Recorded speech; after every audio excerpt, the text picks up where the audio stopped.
cameras off if you wish. Right. Okay. Thank you very much, and welcome to everybody to our AGM this afternoon. And a special welcome to Richard Noyle, our auditor, who's joined us as well. So thank you, Richard, for putting aside the time to come. Good afternoon. I'm very grateful. So welcome to everybody. Have to just mention that due to the pandemic, and because we're holding this meeting on Zoom, that we have to hold it in line with the Corporate Insolvency and Governance Act of 2020.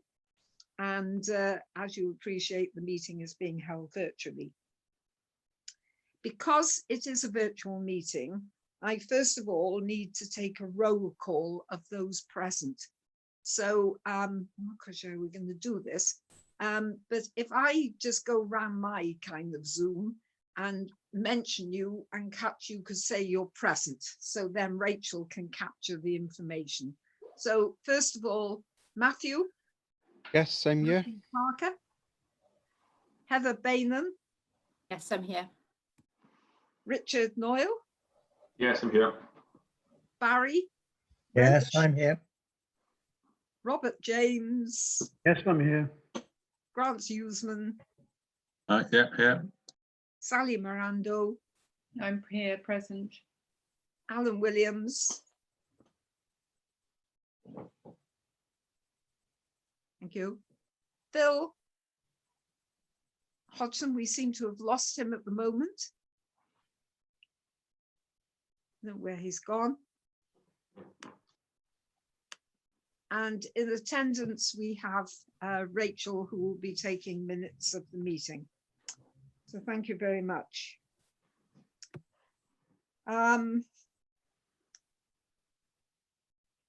Unfortunately, we've had some technological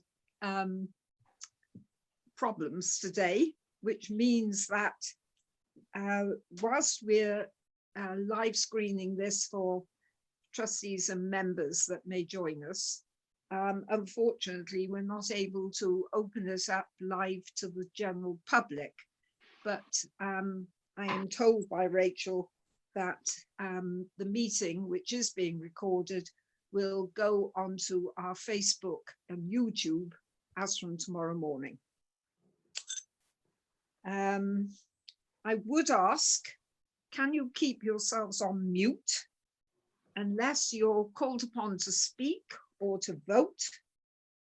There will be an opportunity for questions after the presentations, and Rachel will organise that at the appropriate time. Voting will take place as we do normally, in as much as where we have to agree on something, I will ask for a proposer and somebody to second the proposed action. So welcome to the AGM.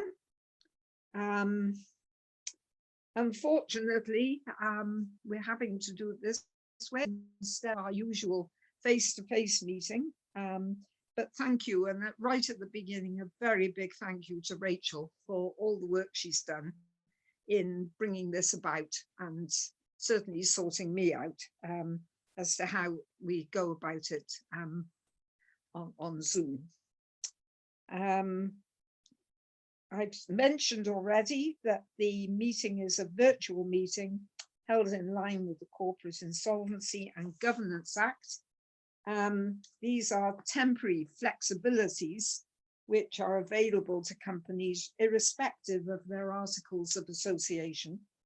And it means that the AGM need not be held in any particular place and may be held, and any votes may be permitted to be cast by electronic means or by any other means. The Act also states that the meeting may be held without any number of those participating in the meeting being together in the same place. So I've got the formalities over, and without any more ado, let's go into the agenda. And the first item on the agenda is the financial report from Heather. Heather, to you. Okay, great. I'll share my screen.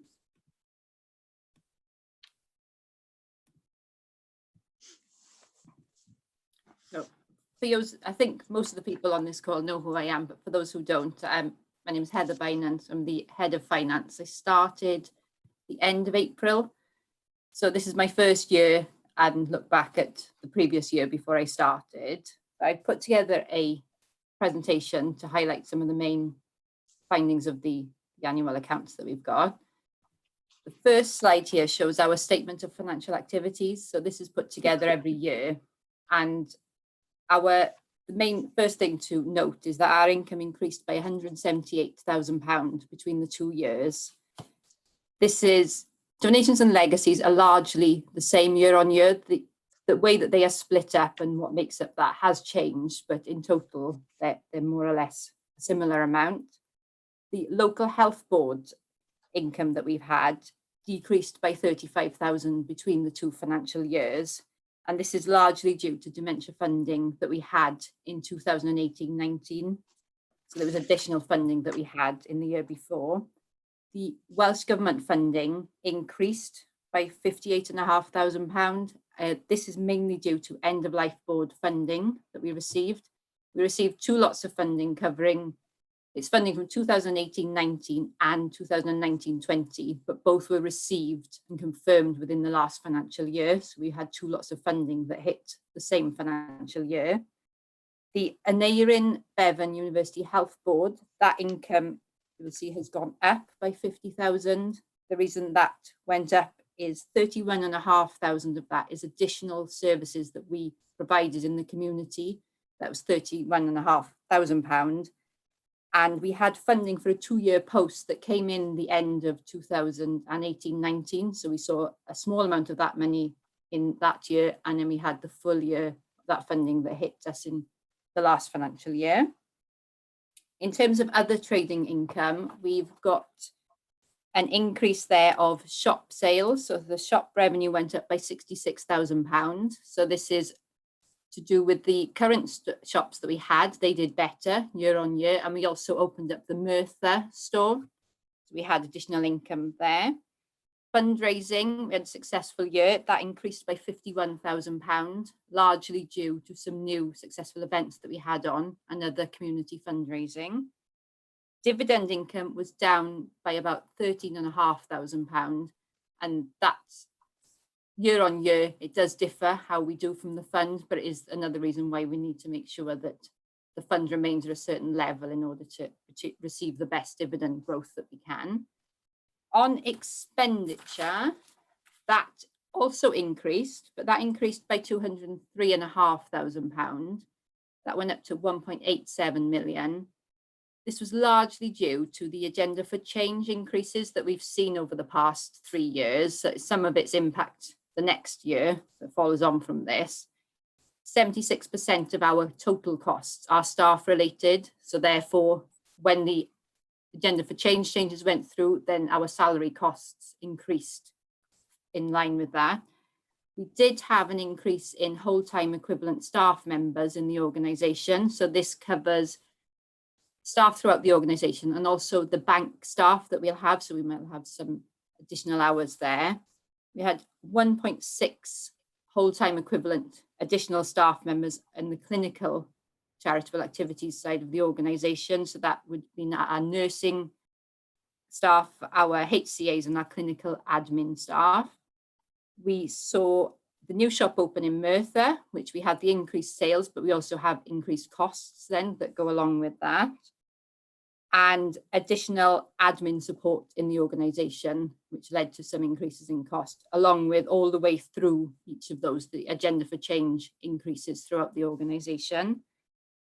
We also changed the way that we allocate our administration and support costs. So we made sure that we put it more in line with where those costs are in the organisation. So therefore, the amount that then is allocated towards charitable activities and the fundraising is now more in line with where it should be. The loss on investment that we had in our last financial year was nearly 682,000. The year before we had a gain. So therefore that flipped nearly £1.2 million.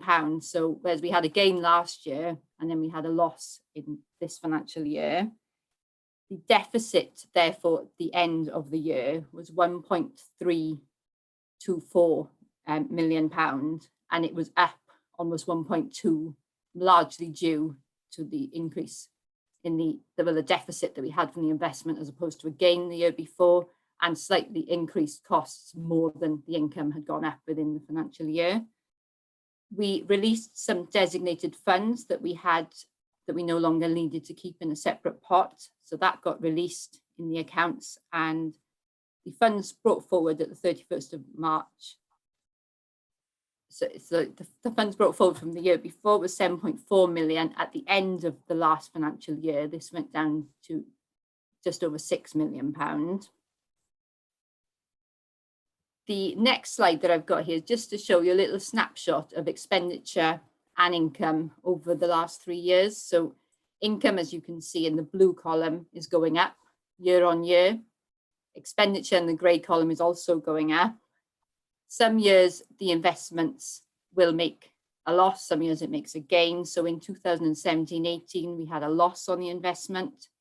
In 2018 we had the gain, and then in 2019-20 we had a loss on that investment. Also got a slide here just to show the split between the income that we have in the organisation. In total, 64% of our income comes from income generation, which also includes the investment income that we receive in the organisation. Nearly 17% last year came from the local health board, 6.7% then from Welsh Government, and we had the 12% from continuing healthcare, and then we've also got donations and grants in there, 7.4%. This is largely year on year the same split in terms of around 64% from income generation and the rest from the SLA and the other funds that we have in the organisation. This graph again is a visual just to show how that's moving year on year. So the local health board, it was slightly higher last year due to one-off funding, but it's around the same level in this financial year. Welsh Government is higher because we had additional funds. Continuing healthcare again is going up because we're doing more and we're doing more hours in the community. And then the fundraising income and the retail continue to grow year on year, which is encouraging to see.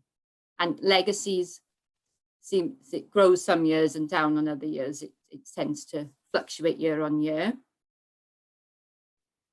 The total expenditure split for the organisation again is pretty much online the last 3 years, whereas we see 74% of our expenditure is on charitable activities, and retail and fundraising is 25%, and then 1% on the investment management to make sure that we can get the most out of the investment that we've got and maximise the income.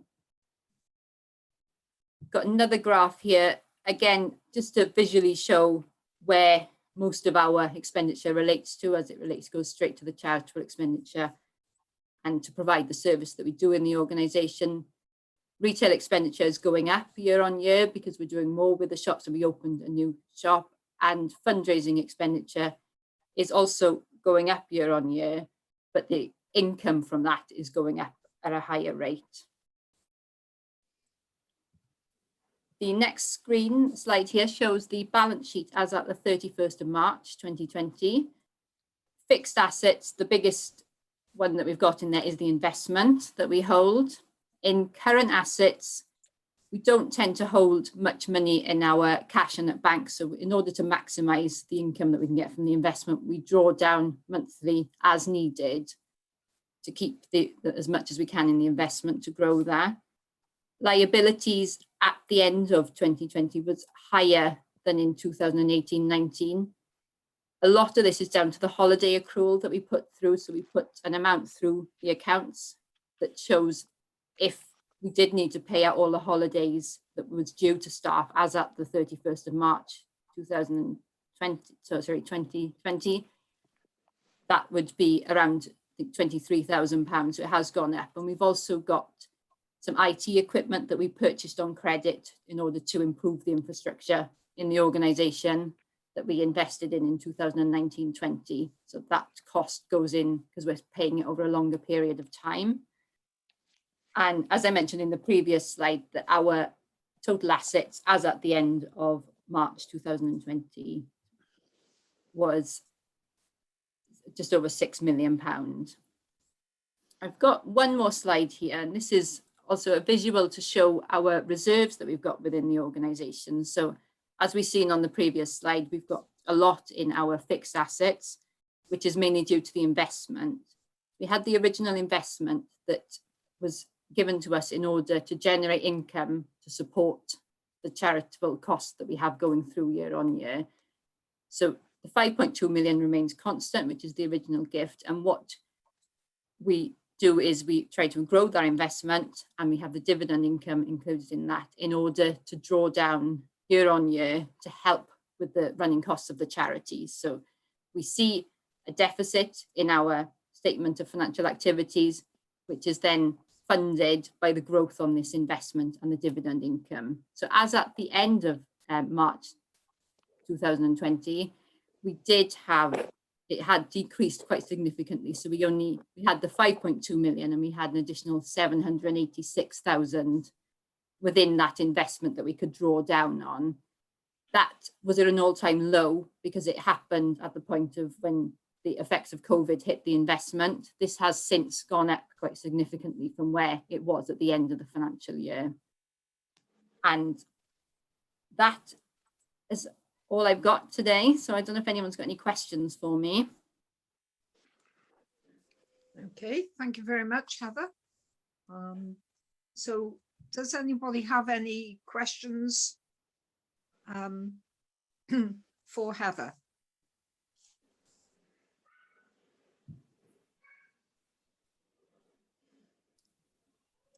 Nope. You're being let off very easily, Heather. It'll be different next year. Okay, without any more ado, can I introduce Richard Noyle? I think he's known to all of us because this is the second year that Baker Noyle accountants have acted as our auditors and have attended the AGM. So, Richard. Thank you, Ms. Kent. Firstly, thank you for inviting me to your virtual AGM this afternoon. Being virtual, I will miss the cakes and sandwiches later. There's nothing to look forward to now. Heather has talked to you quite comprehensively through the finances, so I don't intend to add anything further there unless anybody's got any specific questions at all. But I will make some general comments with regards to our audit work.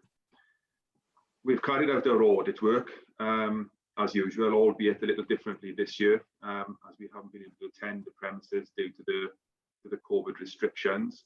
So what we've had to do is to request the information that we need, and it's been sent over to us electronically. Well, that's a little bit different to what would be ideal. You know, I don't feel it has particularly impacted upon our audit work and what we were able to achieve. We intend to issue an unqualified audit report in respect to the financial statements for the year ended 31st of March 2020, which means that in our opinion, the accounts and other information give a true and fair view of the affairs of the charity as at the 31st of March 2020 and its income and expenditure for the year then ended. Our audit report also states that in our opinion, the accounts have been properly prepared in accordance with UK generally accepted accounting principles, and they've also been prepared in accordance with the Companies Act 2006. Earlier on this afternoon, I spoke with Ms. Kent and discussed with Ms. Kent the results and findings of our audit and brought to her attention a few areas where systems and controls could be improved slightly. I should say that none of these matters are any cause for concern. It's just areas where things could be tightened up a little and some small improvements. I also spoke with Ms. Kent about going concern, which we have to consider as auditors. Many charities and businesses have been greatly impacted by COVID and are struggling. However, it should be said that this organisation, as Heather has mentioned earlier on, is extremely fortunate to have the benefit of the Robin Judah Fund, which supports your activities. So from an audit perspective, we have no concerns around going concern whatsoever. From a personal perspective, you are very reliant upon the fund, and as an organisation, you could consider over future years whether you should try and adapt your activities or your income streams to be slightly less reliant upon that fund. How you do that is another matter, but it's something that could be considered. That's all I have to say, unless anybody has any questions, apart from thanking Heather, Kim, and the rest of the staff there at the hospice for their assistance with my team in carrying out the audit. So thank you. Thank you very much, Richard. Thank you. Any questions that any members have to ask of Richard? Rob, have you anything as chairman of the Finance Committee? Oh, I'm fairly happy. I think Heather's done a good job coming in brand new this year and picking up from Andrew. I'd also like to thank Richard and his staff for these awkward times of being able to do an audit, virtual audit, I suppose. And thanks for all the efforts you put into it. I'm fairly happy, or very happy with the results as they are. Thank you. Thank you, Robert. Any other questions that members would like to raise? Okay, thank you very much. We're asked now to, first of all, adopt the accounts as they were presented by Heather. Would somebody like to propose that they're adopted? I'll propose. Sorry, who was that, Rob? Yep. Right, so proposed by Rob, seconded? Yeah, fine, seconded, Anne. Bill, thank you very much. Secondly, we need to appoint auditors for this financial year. And I propose that we reappoint Baker Knoll Accountants. Would somebody like to propose that? I'll propose or second, whichever the case may be. Yeah, I'm Okay. happy to second that. Thank you, Matthew. Have you got that, Rachel? I presume she has, right? Yes, thank you. Thank you very much. Okay, we then move on to the Chief Executive overview. Grant. Hi. Hi, my name's Grant Desmar. I'm Chief Executive here at Hospice of the Valley. So it's just a brief overview of the last financial year. So I'll share a few slides for that. All right. Let's see if we get to...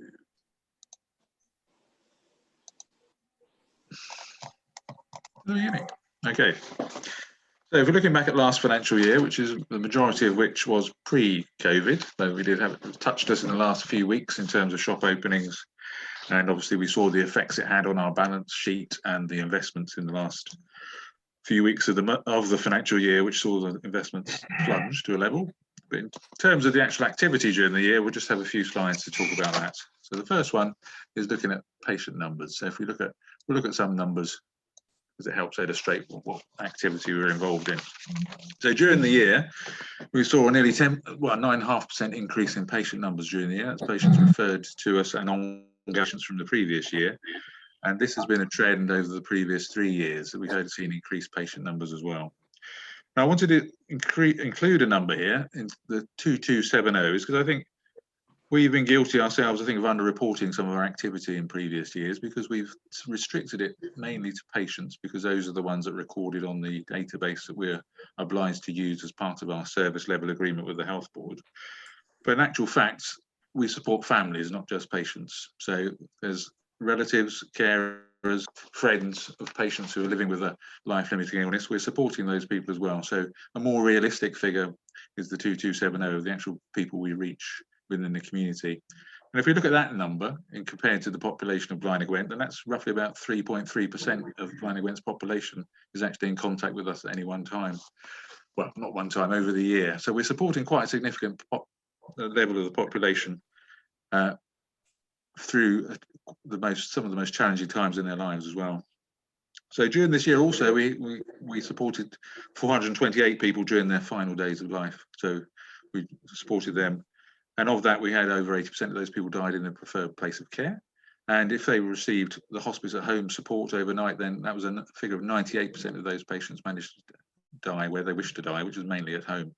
So it's a much better figure than some of the national averages as well. And if we look at the figure of 428 and compare that to Blaenau and Gwent as a whole, then that's roughly about 50% of all deaths within Blaenau and Gwent were supported by members of the hospice team. So it's quite a significant impact we had within the local borough. Obviously, we do reach beyond the borough, and I'll talk about that a bit more later on as well. So within the year, we had 469 new referrals, and they came from various sources, really. We came from Velindre, some specialist consultants, from local GPs, from district nurses, and from family members themselves. And all these people came at different stages of illness. Some were early diagnosed, some were in later stages, some have been missed, or some had been ignoring symptoms and so on. So because of the different breakdown or makeup of the people we support, during the year we also had 191 discharges. So those are people we thought were stable and didn't need the input from the staff at that stage. I mean, we are a specialist palliative care organisation, so we don't need to be involved with every part of the care. So 191 of those patients were deemed to be stable, were discharged back to the primary care, secondary care, or just to get on with their lives, really. So it doesn't mean we've ignored them or they can't come back, or if they've got emotional other needs, we can be there to support them as well. But we just need to be clear that it's not a one-way street with the hospice. We'll support you when you need us, and if you don't need us, we won't bother, won't pester you in that way. We can let you get on and be there when you need us again. And again, the trend we've managed to establish over the last 3 or 4 years really is that we've balanced, there's a fairly clear, even balance between patients with a cancer diagnosis and patients with a non-cancer diagnosis. And that's markedly different from when the organisation was set up a number of years ago, when I think it was nearer to 88 to 89 cancer in the early days, and a very minimal non-cancer patient base. It's partly due to us having a dementia-specific service, but also a lot of non-cancers we're now seen as the place to refer people into. And I think it's a credit to the staff that and a credit to our communication with primary and secondary care that we're now seen as that first port of call, but not just a cancer organisation. And I imagine we would see that trend continuing, and that's the balance. We will imagine I'd see that over the next few years. And we want to monitor that as well, because there is a danger we could be missing non-cancer patients out there. If you look at some of the stats from the Welsh health maps, then there is a large cohort of non-cancer patients within Blaenau and Gwent, and we need to make sure we're reaching all of those as well. So we support people in a variety of settings. So in terms of contact, so a number of times we're meeting people face-to-face or supporting them over the phone. And as you'd imagine, the vast majority of those are within patients' homes, because we're a community-based organisation. We don't have our own beds. And our mission is to support people in home and in their preferred place of care. We also supported, we had a day centre, which this year has had to be put on hold due to the current COVID conditions. And throughout patients as well, this is what we decided to do, because if people are on the weller end of the scale with us, then it's more convenient for them to book a time slot and see us rather than wait in for us to arrive, because we don't know sometimes how long appointments are going to take before we can move on to the next one. We also have an advanced nurse practitioner based in the Spitty and Iron Bevan, the local community hospital, and we are sort of the key part of the specialist palliative care within that hospital. And they support two kinds of patients there, really. Ones that we've identified ourselves in the community who might need to be admitted to hospital to manage their symptoms, or we're not sure how best to manage them, so we need to observe them more closely in hospital. And the other half of those cohort of those patients are patients who have been admitted to the hospital and have been identified as having palliative or end-of-life care needs, and they've been referred to our advanced nurse practitioner to support and give advice. And that's a key part of our whole makeup within the local community, because we are determined to be part of the solution of care closer to home, so that patients don't have to travel too far and that they can still have visitors locally when visitors were allowed prior to COVID. And so we really want to make sure that we're delivering the best to the local community in the community. And obviously we also support carers, as I mentioned, and we also support carers and bereaved relatives as well. So we're there for patients, but our care and support does not stop when a patient dies. We're there to support the relatives on an ongoing basis as well. There's a lot of things to deal with and unpack in bereavement, and we want to be there with you for that journey as well.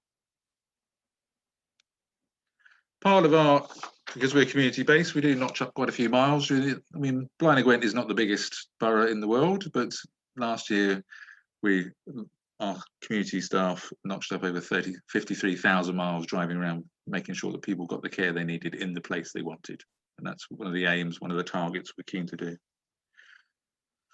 And if we look at our wider support, then our family support team are there also to help with the financial worries and concerns for families. And last year was a record-breaking year for the team. They managed to help local families access over £2 million in grants and appropriate benefits. They embraced the change to universal credit and established an extremely close working relationship with social services within the local council. And it's a key part of what we do in terms of alleviating that financial strain and financial worry.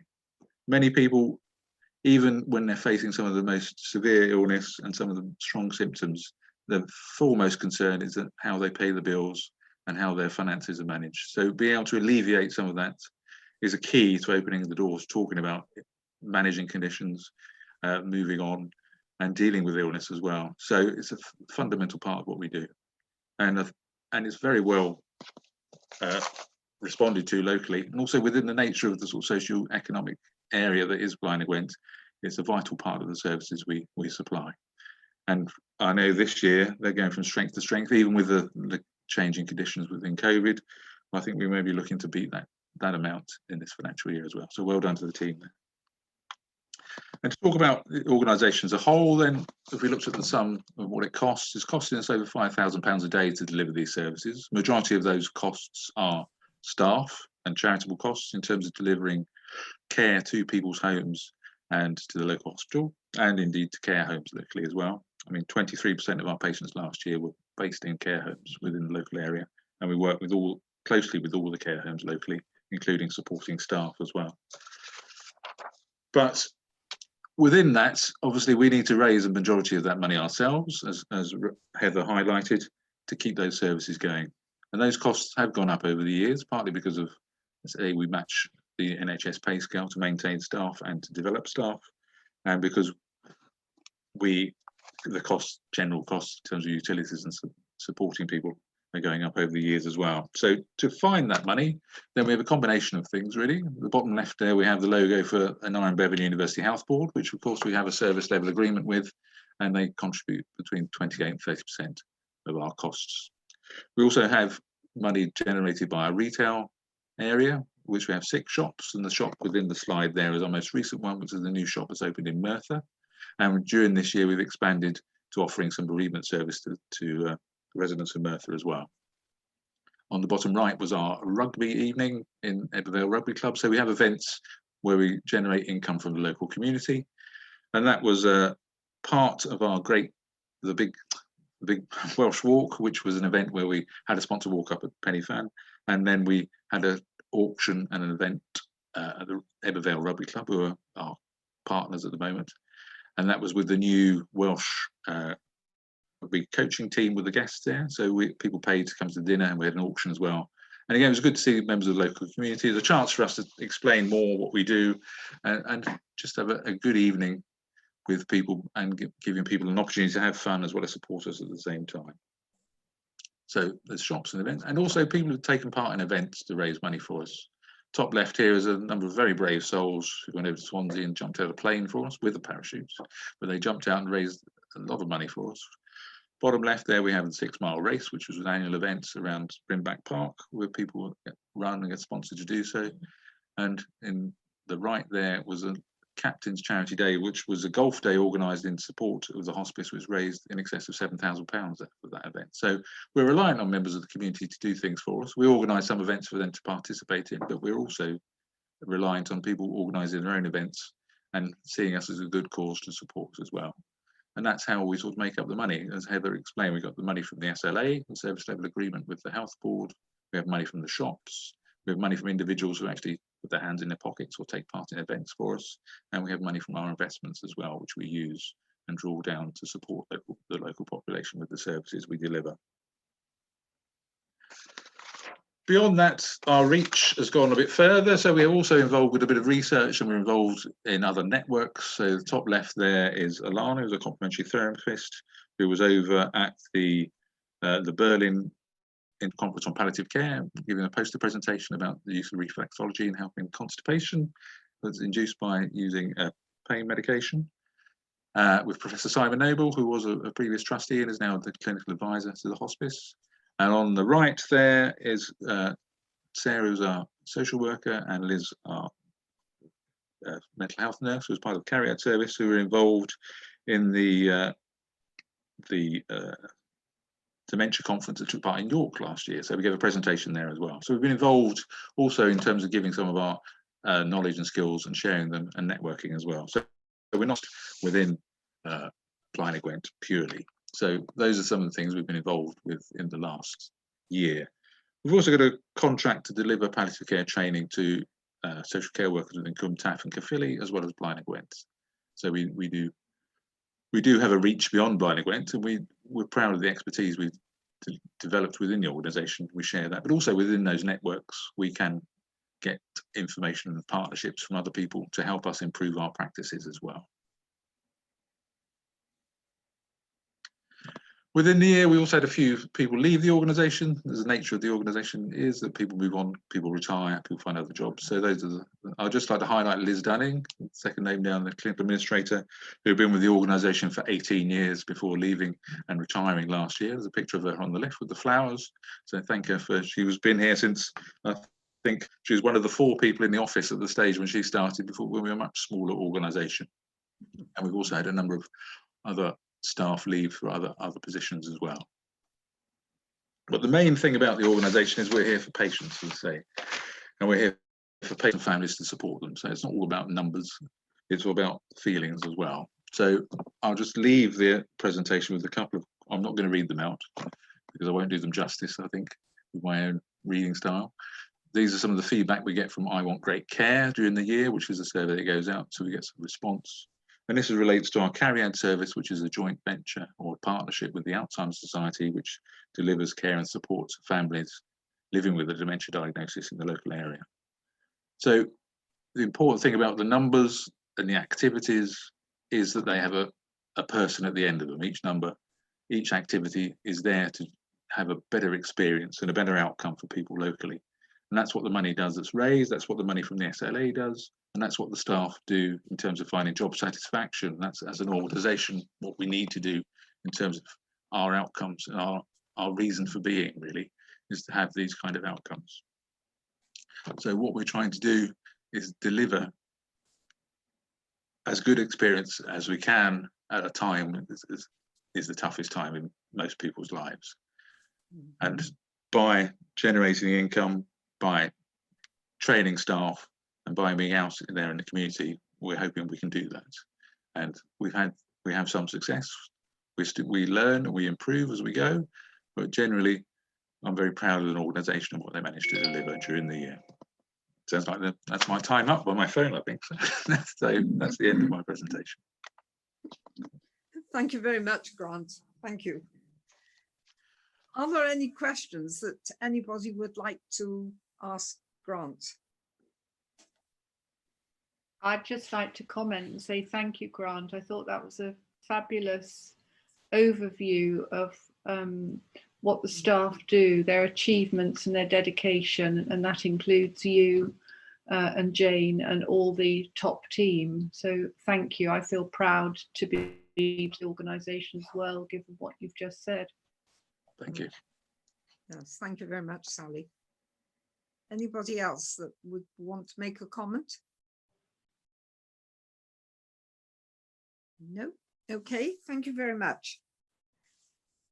We then move on to item 6. I always find this a bit difficult, actually, because I'm proposing that I'm reappointed as chairman, which always seems a bit strange to me to have to do. But that's one of the things we're being asked to do this afternoon. Could somebody propose that appointment? Yes, I'm happy to.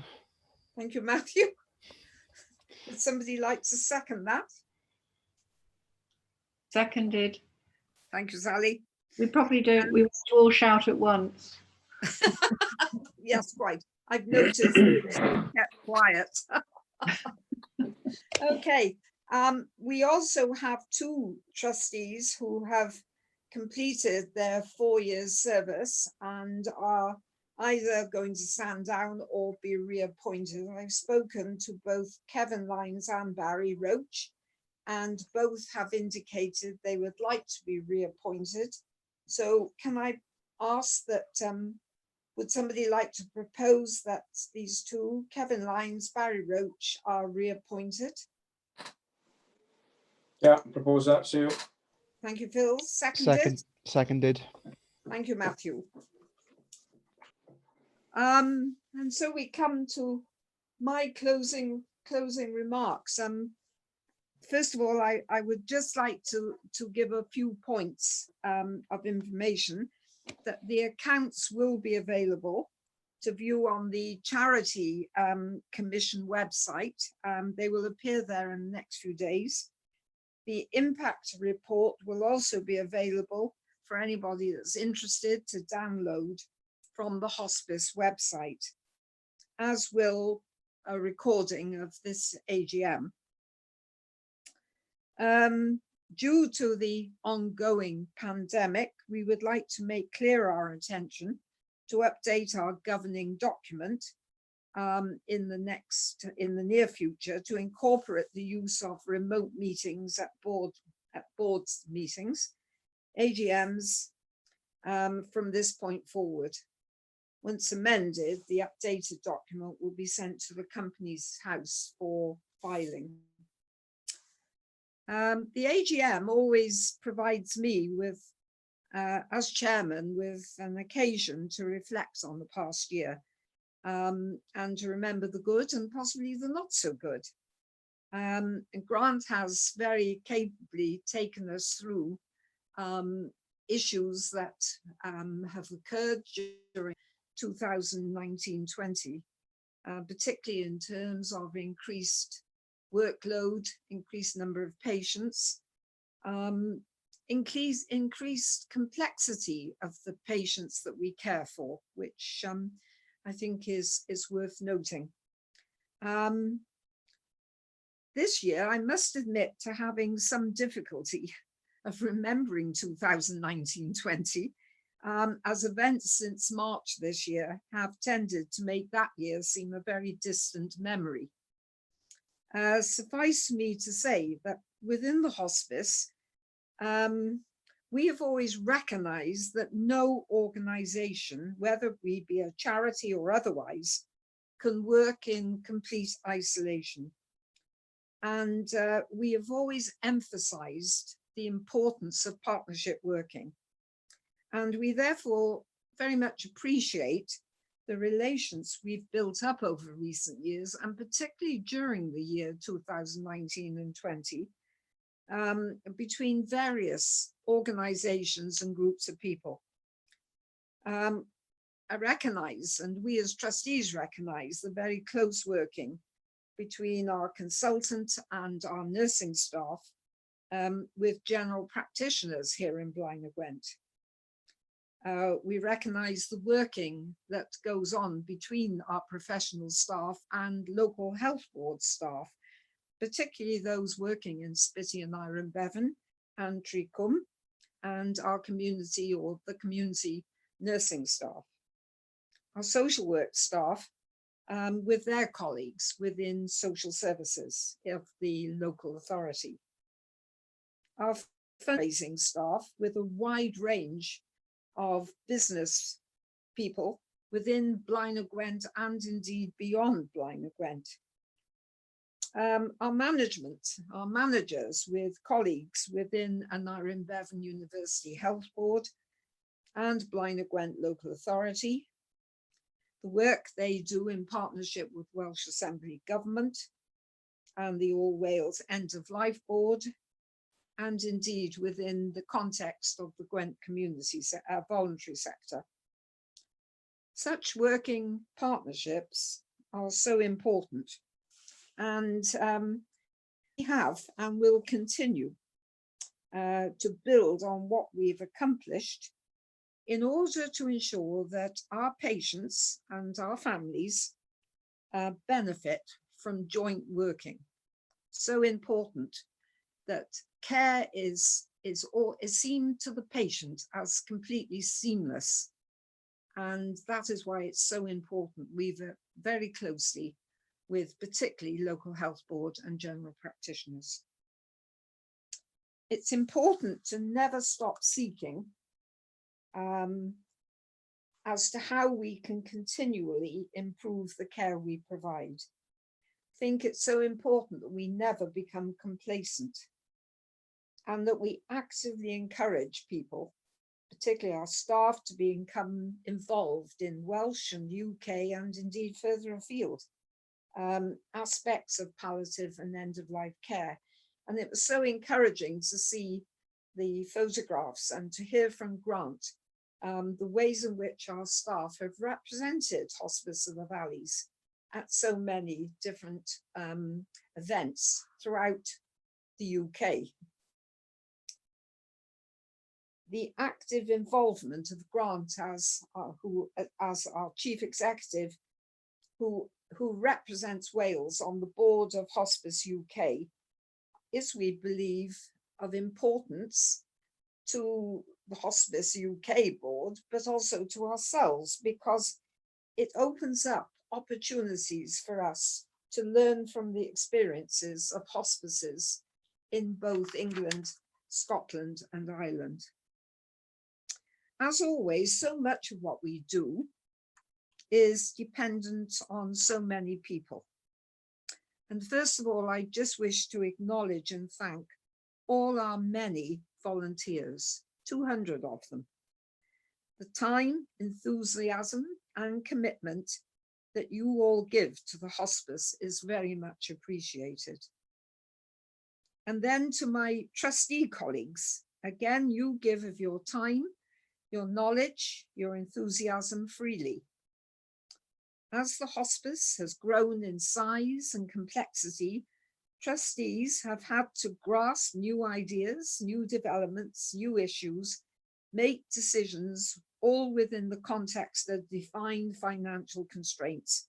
Not always an easy task, but one which the board has always accepted and managed. And we are very grateful, and I certainly am grateful for the support that trustees provide for me as chairman. So my grateful thanks to them. And then to our staff, first those behind the scenes who often get forgotten actually, particularly our office and secretarial staff.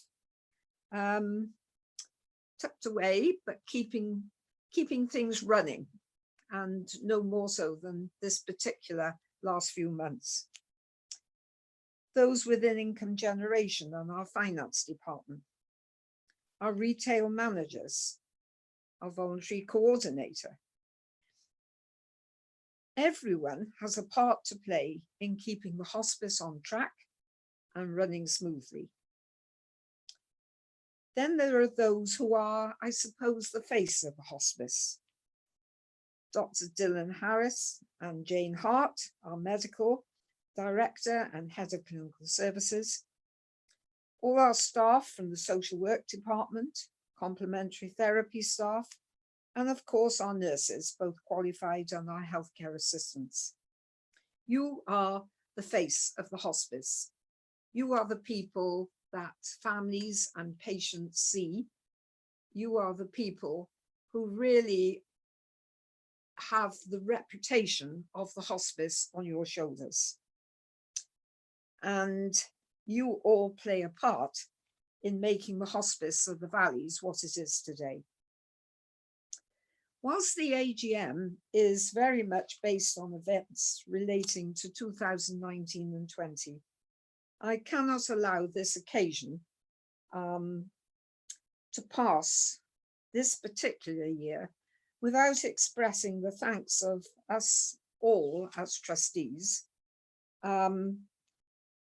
for the work that our staff are doing at the present time. The pandemic only began to affect the hospice at the end of the last financial year. And as has been shown from our financial accounts and indeed the activities of our staff, we escaped most of 2019 without too much of an implication. However, this year, so far, it's been a very different story. And I would therefore like today to put on record our thanks very much for all that everyone is doing at the present time, for your professionalism and the commitment that you have made during these past few months. Work patterns have had to alter. Some of you are working from home. Some have had a period of furlough. Some of you have just manned the offices, which have often been very empty. And some of you have had to face very, very difficult and stressful situations, both within people's homes, in Spitty and Iron Bevan, and indeed, perhaps more importantly, within the care homes within Blaenau Gwent. But as a consequence of you all pulling together, patients have continued to receive good quality care. Families have been supported, particularly those of those families who have been bereaved in very, very difficult circumstances. Our offices remained open and manned at all times. And as soon as we were able, our shops were amongst the first to reopen. Our income generation staff have achieved wonders with a variety of virtual fundraising events. Thank you all. I just say that during these past few months, especially in the early months of the pandemic, I heard so many heartrending stories actually about situations that you were facing. You have all risen very much to the occasion. And I think it's all credit to every single one of you. Sickness has remained very low, and that's interesting compared with other organizations. And yet we still do not see the end of this particular pandemic. It's far from over. The winter is ahead of us, and it feels a very, very long process. And I know some of you are feeling very tired. And so all I would just say to you today, and I say it on behalf of the trustees, a very big thank you to each and every one of you. And that brings me to the end of the AGM for the year 2019-20. And I therefore now declare the meeting closed. Thank you very much. Thank you, Lou.